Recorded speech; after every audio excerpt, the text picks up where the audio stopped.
नमस्कार दोस्तों, मैं हूं पवन ढाकला।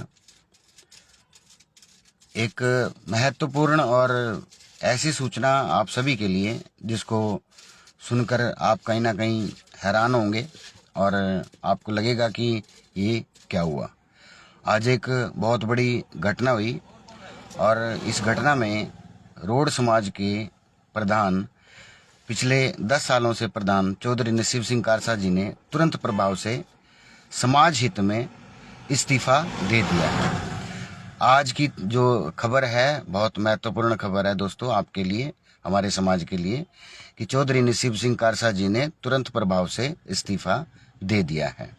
और ये इस्तीफा इसलिए दिया गया है ताकि जो चुनाव हैं, अभी वैसे इस कार्यकारिणी के करीब 4 महीने बचे हुए थे, मतलब कि जो कार्यकाल था इस कार्यकारिणी का वो 21 फरवरी तक था, लेकिन चुनाव समय पर हों, क्योंकि कहीं ना कहीं चारों तरफ से प्रेशर आ रहा था, लोगों को चीज़ें समझ में नहीं आती और कि किस तरह से वार्ड बनेंगे, किस तरह से चुनाव होगा। नई वोटें इस बार नहीं बनाई गई तो चुनाव अच्छे से हों, प्रक्रिया में कोई बाधा ना आए, क्योंकि बहुत प्रेशर डाला जा रहा था। कहीं ना कहीं कभी अखबारों में एक पक्ष अपना जो चुनाव की प्रक्रिया है उसको स्टार्ट करने के लिए विज्ञापन दे रहा था, तभी दूसरा पक्ष आके उसका खंडन कर रहा था। सिर्फ वोट बात थी सिर्फ 80 वोट की। 80 वोट हैं जो पिछले चुनाव में भी थी, लेकिन उनकी कम उम्र होने की वजह से वो उस चुनाव में वोट नहीं कर सकी या उनकी काउंटिंग नहीं हो सकी। अब उनकी एज पूरी हो चुकी है, इसलिए सिर्फ वो 80 वोटें लगाने के चक्कर में कहीं ना कहीं इस पूरी की पूरी चुनाव प्रक्रिया को वो किया जा रहा था। उसमें तरह तरह के अंकुश लगाए जा रहे थे, कभी डीआर के पास एप्लीकेशन, कभी कुछ, और समाज कहीं ना कहीं भ्रमित हो रहा था। तो इस सारी प्रक्रिया को ध्यान में रखते हुए, इन्हीं सारी चीज़ों को ध्यान में रखते हुए कि जो समाज है, एक अच्छे व्यक्ति का चुनाव, एक अच्छे कार्यकारिणी का चुनाव इस कार्यकारिणी के बाद जब इसका कार्यकाल समाप्त हो रहा है कर सके, इसलिए चौधरी नसीब सिंह जी ने एक समाज हित में कदम उठाते हुए अपने पद से इस्तीफा दे दिया है। दोस्तों, ये इतिहास में पहली बार हुआ है कि एक चुनावा प्रधान अपने कार्यकाल से पहले ही इस्तीफा दे दे, और इस इस्तीफे का कोई और कारण ना हो कि सिर्फ एक ही कारण है कि चुनाव समय पर हो और समाज का नुकसान ना हो। जैसा आपको पता है कि 2014 से लेके 2017 तक पहली बार चौधरी नसीब सिंह इलेक्शन से प्रधान चुने गए। उसके बाद लोगों ने तरह तरह के इल्जाम लगाए। देखिए, मैं इस पूरे के पूरे घटनाक्रम का साक्षी हूँ, लोग गलत भी बोलते हैं, लेकिन बात समझने वाली है कि 11,000 वोटों को आपकी इच्छा अनुसार नहीं लगाया जा सकता। दोस्तों, कुछ बाय लॉज हैं, कुछ कानून हैं, हो सकता है कि कुछ गलतियां रह जाती हैं। देखिए, 4 वोट भी अगर कोई लगाना चाहे तो गलतियां उसमें भी निकालेंगे लोग, क्योंकि गलती तो तभी नहीं होगी जब मेरी वोट मेरे हिसाब से लग सके।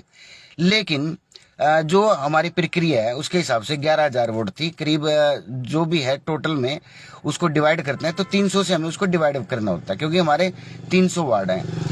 और जो इससे पहले जो वोटें लगी हुई हैं, जैसे किसी वार्ड में 8 थी जो पुरानी वोटें हैं, किसी में 15 थी, उन वोटों को आप 2029 तक छेड़ नहीं सकते।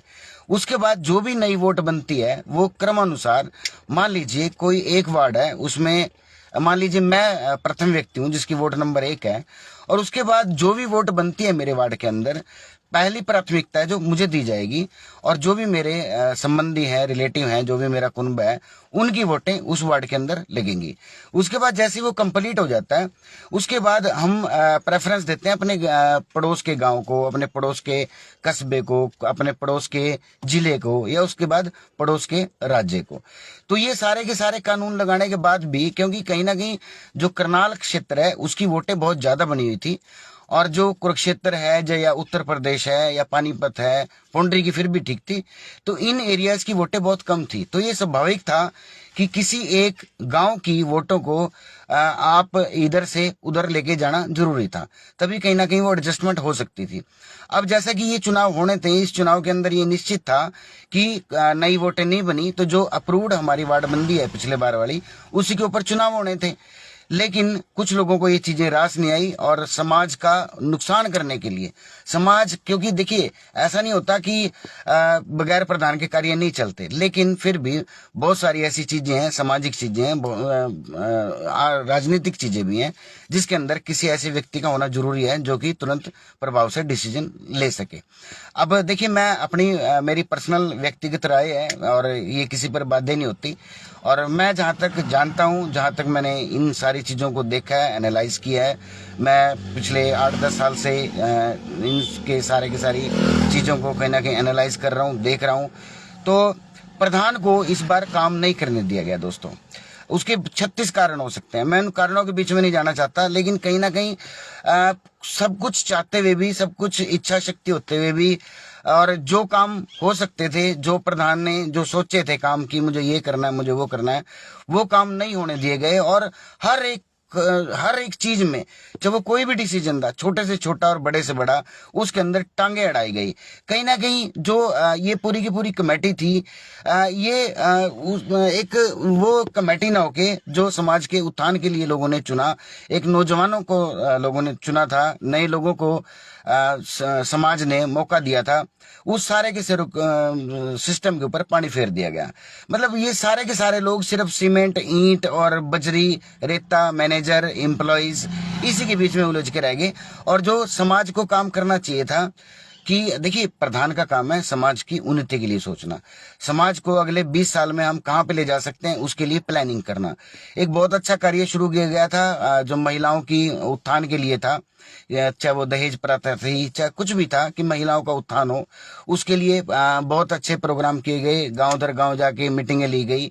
लेकिन उसमें भी कहीं ना कहीं लोगों को वो चीज भी रास नहीं आई, उसके अंदर भी 100 कमियां निकाली गई।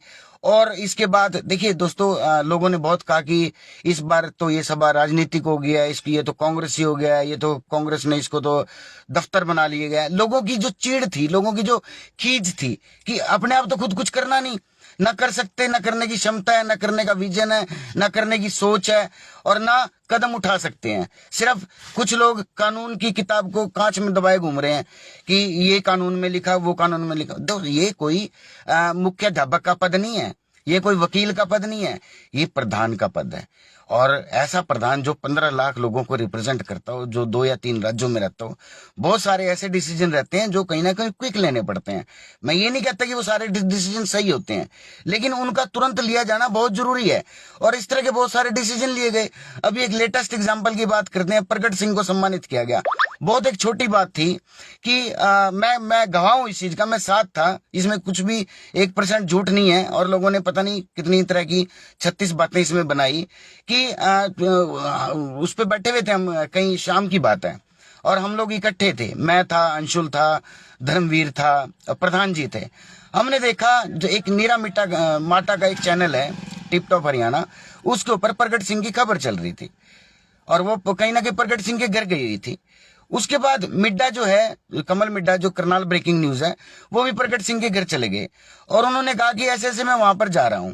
और प्रधान जी, क्योंकि हमारी बातचीत होती रहती है, मैं भी मीडिया से कहीं ना कहीं जुड़ा हुआ हूँ, और इन लोगों के साथ हमारे अच्छे संबंध हैं, और कोई भी ऐसा सामाजिक कार्य होता है तो हम उनसे तुरंत संपर्क करते हैं। तो जैसे ही मिड्डा जी ने कहा, तो प्रधान जी के दिमाग में एक बात आई, जो क्योंकि वीडियो पहले नीरा माटा का देख चुके थे, तो उनके दिमाग में एक बात आई कि कोई बहुत बड़ी बात नहीं है और बहुत ही अच्छा सामाजिक कार्य कर रहे हैं प्रगट सिंह जी, तो प्रगट सिंह जी को कहीं ना कहीं सम्मानित करते हैं। और जिस तरह से वो कनाडा जाने का विचार बना रहे हैं, उनकी एक बेटी को हम रोड समाज गोद लेता है। लेकिन प्रधान जी को ये बात पता थी, हमें भी पता थी कि कार्यकारिणी में प्रस्ताव पारित नहीं होगा, और लोग इसमें 36 तरह की बातें करेंगे। और उसके बाद बातें करी भी गई, किसी ने कुछ इल्जाम लगाया, किसी ने कहा कि हमारे समाज में क्या लोग नहीं रहे, गरीब नहीं रहे। मैं ये जानना चाहता हूं कि आज भी गरीब है लोग तो समाज में। कालरम का कांड हुआ, उसके बाद ये हमारा एक बच्चा रसीना से है, कौन आया मदद को लेके, कौन सामने निकल के आया, किसने मदद की? या उसके बाद भी 36 क्या बिरादरी में सारे अमीर हो गए उसके बाद? कोई कुछ नहीं करता, लेकिन जैसे ही कोई करने की सोचता है, उसके अंदर तरह तरह के इल्जाम लगाने शुरू हो जाते हैं लोग। कुछ लोगों की तो खिज्जी इतनी वो है कि वो अपने आप के ऊपर कंट्रोल नहीं कर पाते। मुझे बड़ी हंसी आती है लोगों के ऊपर। अभी 3-4 दिन पहले की एक बात बताता हूँ। सारी की सारी जो प्रॉब्लम है वो प्रधान से है, लेकिन कोई और भी उनसे कुछ करने लगता है या जो प्रधान जी को सपोर्ट करने लगता है, उन लोगों के साथ भी उन लोगों की कहीं ना कहीं इश्यू शुरू हो जाते हैं। हम नीरज चोपड़ा जी के घर गए। नीरज चोपड़ा जी भारत रत्न के हकदार हैं। कहीं ना कहीं देश का छोटे से छोटे बच्चे से लेके कोई खिलाड़ी हो, कुछ भी हो, कहीं ना कहीं उनके योगदान को लेके उत्साहित है, प्रोत्साहित है, उनको प्रोत्साहन देना चाहता है। मैंने एक बहुत तरह की पोस्टें डाली और वीडियोस भी बनाए। उसके बाद अपना नीरज जी से हमारी बात भी हुई। उसके अंदर सारे के सारे घटनाक्रम के अंदर मैंने एक वीडियो थी, रील थी, उसके अंदर घातक लिख दिया। अब देखिए, घातक शब्द मैं मानता हूं कि घातक शब्द अगर आप किसी सिंगल वर्ड को यूज करते हो तो कहीं ना कहीं आपको लगता है कि गलत है, लेकिन घातक का मतलब यह है कि जो प्रहार करने वाला हो, जिसके अंदर शक्ति हो, जिसको हम मानते हो। हम महाराणा प्रताप को भी कहीं ना कहीं ये मानते हैं कि वो इतने बड़े योद्धा थे और उनका जो भाला था इतना घातक था कि कहीं ना कहीं अपने दुश्मनों का वो सर्वनाश कर देता था। अपने दुश्मनों पर कहीं ना कहीं वो जीत हासिल करते थे। और सिर्फ इतना तो हमने सोचा ही नहीं था, लेकिन हमारे समाज से एक महानुभाव है, उनको कुछ और तो मिला नहीं। 4-5 दिन उन्होंने पूरा एनालाइज किया, सोचा, और फिर किस तरह से कि उनकी प्रधान जी की बेइज्जती हो। प्रधान जी से सवाल उठाने वाले हैं। आपको सवाल उठाने से पहले आपको खुद सोचना चाहिए कि आपने क्या किया है। आप मेरे भी मित्र भी रहे हैं, आप मेरे को आपका आशीर्वाद भी प्राप्त होता रहा है, सब कुछ रहा है, लेकिन एक छोटी सी बात को लेके आपने एक बहुत बड़ी पोस्ट डाली, लेकिन उसका निकला क्या? समाज कितना आपके साथ आया? कितने लोगों ने आपको इस बारे में ये कहा कि आप ठीक कर रहे हो? आपको छोटी छोटी बातें नहीं देखनी चाहिए, आपको ये भी देखना चाहिए कि कोई अच्छा काम कर रहा है, बुरा काम कर रहा है। अगर 100 काम करता है, गलतियां भी हो जाती हैं, गलती होना निश्चित है, लेकिन उसका क्या आप ढिंडोरा पिटेंगे? क्या उसकी आप इंसल्ट करेंगे? क्या उसकी आप समाज के अंदर बेइज्जती करने की कोशिश करेंगे? उससे पहले कूलर की घटना है, कितनी छोटी सी बात थी दोस्तों। एक कूलर दिया, बहुत अच्छी बात है, दान देना चाहिए, सब लोग देते हैं, और आपने दान दिया, इसलिए आपका हम शुक्रगुजार हैं, आपका हम एहसान मानते हैं कि आप समाज हित में सोचते हैं और कुछ ना कुछ अपनी नेक कमाई से आपने दिया। लेकिन आपने जब वो कूलर दिया तो वो इलेक्शन के टाइम पे दिया। इलेक्शन के टाइम पे आपने ऐसी जगह उस कूलर को देने की घोषणा की जहां पर ना पानी था, ना जहां टंकी थी, वो कूलर लग ही नहीं सकता था। वो कूलर आपने वहां पे दान दे दिया। अब वो कूलर वहां पे ऐसे ही पड़ा हुआ था। आपको पता है, कोई भी चीज है ऐसे, जब तक उसका इस्तेमाल ना हो, चाहे हमारे घर के अंदर गाड़ी हो, घोड़ा हो, कुछ भी हो, अगर उसका इस्तेमाल नहीं हो रहा, उसकी साफ सफाई नहीं हो रही, तो वो खराब होना निश्चित है। चाहे वो सोना भी हो, सोने को भी आप बाहर रख देंगे, वो भी कहीं ना कहीं खराब होगा। लेकिन वही बात कि वो वहां पड़ा रहा। उसके बाद जो प्रधान जी थे या जो भी उनके सलाहकार थे, उन्होंने कहा कि इसको यहाँ से उठा के, ये चोरी ना हो जाए, खराब ना हो जाए, इसको करनाल ले जाओ। करनाल लेके आ गए। अब जब वहां पर कार्यकारिणी बनी, असंध के लोग सामने आए। कल भी हम वहां पर गए थे, अब भी तो काम हुए वहां पे। काम करने की इच्छा शक्ति चाहिए। अब भी वहां पे इतने मिस्त्री लगे हुए हैं, सारा कुछ लगे हुए हैं। आप वहां से निकलें तो आपको लगेगा कि आप धर्मशाला के सामने नहीं, होटल के सामने से निकल रहे हो। 25 लाख रुपए एक दे दिया, 25 लाख रुपए एक दे दिया, 50 लाख रुपए तो वहां पर दे दिया। उसके बाद समाज भी कहीं ना कहीं सामने निकल के आएगा। समाज भी उस धर्मशाला को बनाने की कोशिश करेगा। और जो प्लान था, प्लान है और प्लान रहेगा, और ये सक्सेसफुल भी होगा कि जो 24 दिसंबर है, गुरुजी का जन्म दिवस है, इस जन्म दिवस पे धर्मशाला हमारी कंप्लीट हो जाए। हम वहां पर मुख्यमंत्री जी को बुलाएं, उप मुख्यमंत्री को बुलाएं, किसी ऐसे व्यक्ति को बुलाएं, सम्मानित व्यक्ति को बुलाएं कि कहीं ना कहीं हमारा नाम भी हो और कुछ ना कुछ ग्रांट भी हमें मिल सके, ताकि इस जो धर्मशाला है, जो रोड भवन वहां पर बन रहा है, उसको और अच्छे से बनाया जा सके और पैसा लगाया जा सके। 21 लाख रुपए दीपेंद्र हुड्डा जी से लिया, गोगी जी से लिया, मुख्यमंत्री जी से अंजन थली में पैसे लिए। कहां कमी रहेगी? सारा कुछ तो रहा, लेकिन अहम के लिए, सिर्फ फोटोज के लिए, कि हमारे से नहीं पूछा जा रहा, हमारी कोई वैल्यू नहीं है, हमारी कोई। देखिए दोस्तों, वैल्यू अपनी बनानी पड़ती है। आदमी को वैल्यू बनाने के लिए मेहनत करनी पड़ती है। कहीं ना कहीं एक जज्बा होता है, आपके जज्बात होते हैं, आपको समाज के साथ खड़ा होना पड़ता है। आपको ये नहीं कि आप आपको लोग बुलाएंगे। अगर आपके अंदर दर्द है और आपके पास समय है और आपकी इच्छा शक्ति है, आपकी शक्ति है, आप चाहते हैं कि समाज के लिए काम करें, तो आपको किसी के बुलावे का इंतजार नहीं होता। हम लोग किसी के बुलावे पे नहीं जाते कि हमें कोई फोन करता है नहीं करता। हमें लगता है कि हमारी ये हमारा कर्तव्य बनता है या मैं काम कर सकता हूं, मेरे पास फ्री समय है, तो हम चले जाते हैं। लेकिन उसमें भी लोगों को विरोध नजर आता है। कुछ तो इतने जले हुए लोग हैं कि हर बात में वो कहीं ना कहीं कमी निकालते हैं, खड़े नहीं होने देंगे आपको, आपकी टांग खींचेंगे। और ये सारे के सारे जो 3 साल हैं, कहीं ना कहीं ये जो टांग खींचना है, इसी की भेंट चढ़ गए। मैं आप लोगों से एक रिक्वेस्ट करना चाहता हूं दोस्तों, देखिए ये बात समझने की है, सोचने की है कि जो चुनाव होंगे, हम कोशिश करते हैं कि वो चुनाव समय पर हो जाए। और आप दोस्तों कोई भी कंप्लेंट करने से पहले, डीआर के पास जाने से पहले ये चीजें सोच लें, समझ लें कि कानून क्या है, क्या चीज है, क्या पॉसिबिलिटीज हैं। जो पिछले चुनाव में वोटें लगी हुई हैं, मैं आपको दोबारा से क्लियर करना चाहता हूं, जो पिछला चुनाव हुआ था जितनी वोटों पे, वार्डबंदी पे, उसके अंदर कोई चेंज नहीं होगा। एक सिंगल वोट भी इधर से इधर नहीं लगेगी। और जो 36 का वार्ड था, 36 का प्लस माइनस 10% हमेशा अलाउड रहता है, मतलब कि वो 32 हो सकता है, 40 हो सकता है। जो ये 80 वोटें हैं, ये उन्हीं वार्डों के अंदर लगाई जाएंगी और इन्हीं के ऊपर चुनाव होगा। तो आप बगैर सोचे समझे, ऐसा ना हो कि आप हर रोज डीआर के पास खड़े रहें, कोर्ट में खड़े रहें या फोन करते रहें। आप चीजों को समझिए, आप योग्य व्यक्ति हैं तो अगर आप, और ये कोई चुनाव योग्यता का होना चाहिए। चुनाव इसलिए होता है कि आप समाज के काम आ सको। बहुत सारे 300 डेलीगेट में से ऐसे 250 डेलीगेट तो ऐसे हैं जो मुझे मैंने तो देखे भी नहीं आज तक, और मैं बहुत सारा समय वहां पर बिताता हूं, जो आज तक धर्मशाला में नहीं आते, किसी काम में अपनी सहमति, असहमति या अपनी प्रेजेंस नहीं दिखाते। तो ऐसे चुनाव का फायदा क्या? आप रिश्तेदारियों के, अपने जानकारों के चक्कर में ना पड़े दोस्तों।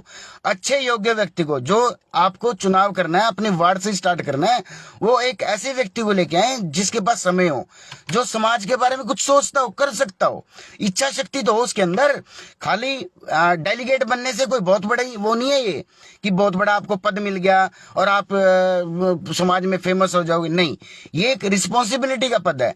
ये पद हैं जो हमारी 21 सदस्यीय कमेटी बनती है या जो हमारे प्रधान बनते हैं, ये प्रधान जो पद है, ये बहुत बड़ा पद है। ये किसी एमएलए, मंत्री, मैं तो मानता हूं मुख्यमंत्री, किसी से भी बड़ा पद है। ये सामाजिक पद है। लेकिन कुछ लोगों को इसमें प्रॉब्लम रहती है। बहुत प्रॉब्लम हुई कि दीपेंद्र हुड्डा को बुला लिया, राहुल गांधी को बुला लिया प्रधान जी ने, तो क्यों ना बुलाएं भाई राहुल गांधी को? राहुल गांधी को बुला के क्या कसूर हो गया? आप मोदी जी को बुलाओ, आप किसी को भी बुलाओ, कोई रोक थोड़ी रहा आपको। लेकिन आप बुला नहीं सकते, आप किसी के सामने खड़े नहीं हो सकते। दूसरा कोई कोशिश कर रहा है तो उसकी आप टांग खींचने स्टार्ट हो जाते हो। प्रधान जी ने जब अंजन थली में प्रोग्राम हुआ था, खुद खड़े होके गांव गांव जाके 20-22 लाख रुपए 4-5 दिन के अंदर करा दिए थे। वो किस लिए कराए थे? वो मुख्यमंत्री जी के लिए कराए थे या किसी और के लिए कराए थे? मुख्यमंत्री जी तो भाजपा के हैं। तो इसमें देखिए, जब भी किसी पद पर कोई व्यक्ति बढ़ता है तो 36 राजनीतिक पार्टी हैं, सबके साथ समन्वय बनाना बहुत जरूरी है उसका, और समाज हित में कार्य करना, समाज से में जिसका फायदा हो। देखिए, समाज से बहुत सारे लोग कांग्रेस से जुड़े हुए हैं, कोई बीजेपी से जुड़ा हुआ है। तो इन चीजों को लेके कहीं ना कहीं माहौल खराब करने की कोशिश की गई, कहीं ना कहीं उल्टी सीधी बातें की गई, और आपके सामने सारी की सारी पिक्चर। आज जब जरूरत हुई और लगा कि चुनाव समय पर होने चाहिए, तो प्रधान जी सबसे आगे निकल के आए और सबसे पहले अपना इस्तीफा कहीं ना कहीं डीआर को सौंपा, ताकि चुनाव में कोई किसी तरह की दिक्कत ना आए, कोई किसी तरह के इल्जाम ना लगाए किसी को ऊपर, कोई किसी तरह, जिस तरह से हमेशा आता है कि इस पूरे के पूरे समाज ने, जितने भी हमारे प्रधान बने हैं, चाहे सुरेंद्र सिंह बब्बू, चाहे रामपाल जी हो, चाहे रतिराम जी हो, और उससे जितने पहले हैं, सबको कहीं ना कहीं इस तरह से इस सभा से विदा किया जैसे उन लोगों ने पता नहीं क्या कर दिया हो। लेकिन मैं ये मानता हूँ, देखिए, गलतियां हर इंसान से होती हैं, लेकिन सबने अपनी मेहनत से, अपने दिल लगा के इस सभा के लिए काम किया है। और यही काम चौधरी नसीब सिंह ने भी किया पिछले 10 सालों से। वो लगातार, अगर हम कहें तो वो प्रधान है, प्रधान पद को सुशोभित कर रहे हैं। पहले 3 साल चुने गए थे, उसके बाद जो 3 साल बर्बाद हुए, उसके लिए भी कुछ लोग स्पष्ट रूप से जिम्मेवार हैं हर बात को कि ये तो बायलॉज में नहीं लिखा हुआ, ये तो ऐसा कानून है। अरे खुद कुछ पता नहीं, खुद कुछ करना नहीं, खुद बोल नहीं सकते स्टेज के ऊपर खड़ा होके, लेकिन सिर्फ बेइज्जती प्रधान की करनी है। मेरा समाज, अरे आप ही का समाज है क्या? ये सभी का समाज है। और ऐसे व्यक्ति को दोस्तों चुन के लाना, चाहे किसी को, मैं तो कह रहा हूं तीसरी बार भी चुनना पड़े, कोई दिक्कत नहीं है, कोई बुराई नहीं है, जो इस समाज को आगे ले जा सके, जिसके बारे में सोचने की शक्ति हो जिसके अंदर, जो इमीडिएट डिसीजन ले सके, जिसके कार्यकाल को आपने देखा हो, या ऐसे व्यक्ति को जो पढ़ा लिखा हो, इंटेलिजेंट हो। दूसरा, 40 से 45 साल से जो कम उम्र के लोग खड़े होते हैं, इन लोगों को नहीं मौका दिया जाना चाहिए। मैं ये मानता हूं। हम कहते हैं कि युवा को मौका दो, कुछ लोग तो कहते हैं कि युवा को प्रधान बनाओ। नहीं, ये सामाजिक पद हैं, ये जिम्मेवारियों के पद हैं, और एक्सपीरियंस कहीं ना कहीं एज के हिसाब से आता है, उम्र के हिसाब से आता है। आपने बहुत सारे लोगों के बीच में बैठना है, बहुत सारी पंचायतें हैं, बहुत सारे ऐसे अनसुलझे मुद्दे हैं जिनके ऊपर कहीं ना कहीं कंसंट्रेशन करने की जरूरत है। सबसे बड़ा जो मुद्दा है कि लोग बाहर जा रहे हैं, और हमारे शादी विवाहों में पहले कहीं ना कहीं दिक्कत थी, और आज की डेट में दोस्तों अभी हमें महसूस नहीं हो रहा,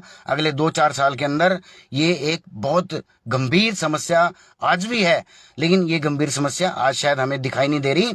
ये गंभीर समस्या का समाधान भी जरूरी है, और ये समाधान ऐसे नहीं है कि मैं कोई डिसीजन ले लूंगा और ऐसा हो जाएगा। नहीं, इसके लिए पंचायतें भी होंगी, सब कुछ होगा। आज भी कोर्टों के अंदर कितने केस लंबित पड़े हैं, सारा कुछ पड़ा है। दोस्तों ये आज का समय ये बातें करने का नहीं है।